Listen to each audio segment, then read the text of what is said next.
SSC ও সমমানের পরীক্ষার ফল আগামী 10ই জুলাই। এদিকে নির্বাচনের মাধ্যমে গণতন্ত্র প্রতিষ্ঠা সম্ভব, বললেন মির্জা ফখরুল। জানাবো, ফেব্রুয়ারিতে না হলে নির্বাচন হওয়ার সম্ভাবনা কম। এবং সর্বশেষ জানাবো, গণহত্যার মামলায় হাসিনার বিরুদ্ধে অভিযোগ গঠনের আদেশ 10ই জুলাই। শুনছিলেন সংবাদ শিরোনাম, এবারে বিস্তারিত। এসএসসি ও সমমানের পরীক্ষার ফল আগামী 10ই জুলাই। চলতি বছরের এসএসসি ও সমমানের পরীক্ষার ফল আগামী 10ই জুলাই প্রকাশের সম্ভাবনা রয়েছে। সকালে ঢাকা মাধ্যমিক ও উচ্চ মাধ্যমিক শিক্ষা বোর্ডের পরীক্ষা নিয়ন্ত্রক ও আন্তঃশিক্ষা বোর্ড পরীক্ষা নিয়ন্ত্রক উপকমিটির আহ্বায়ক অধ্যাপক এস.এম. কামাল উদ্দিন হায়দার এর সম্ভাবনার কথা জানিয়েছেন।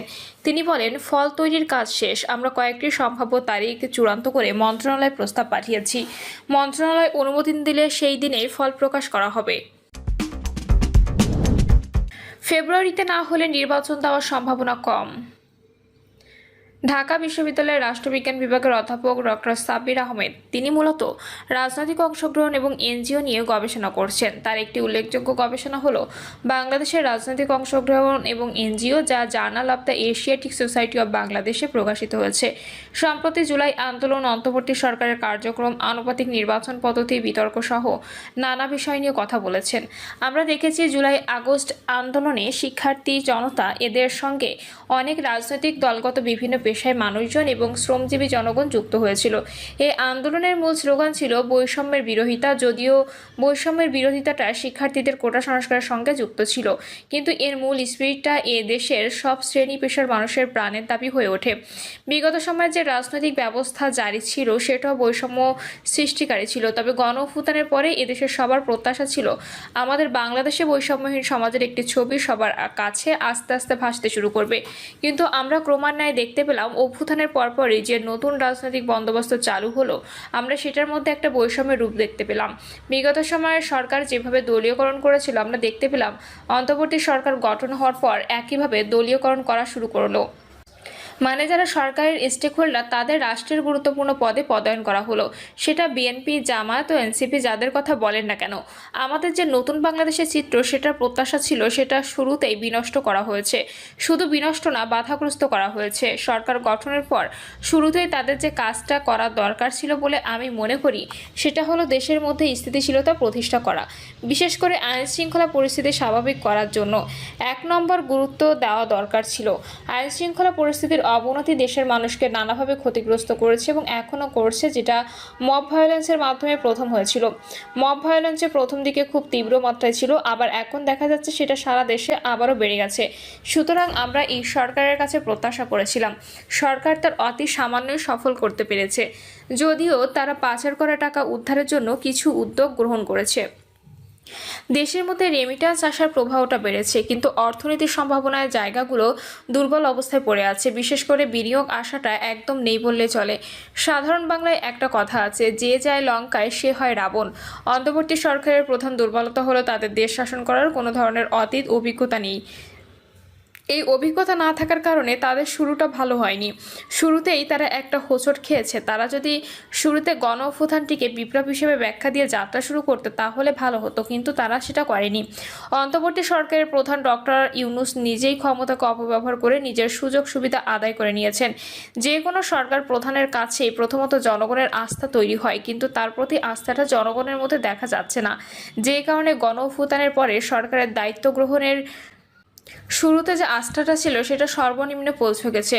শুধু তাই নয়, তারা পৃষ্ঠপোষকতায় যে জাতীয় নাগরিক পার্টি দলটা গঠিত হয়েছে, সেই দলের লোকজনের নানান ধরনের দুর্নীতি এবং নারী কেলেঙ্কারির ঘটনা ঘটেছে। মানে যাদের হাতে রাষ্ট্রের দায়িত্ব অর্পিত হয়েছে, তারা তাদের বিশ্বাসযোগ্যতা হারিয়েছে।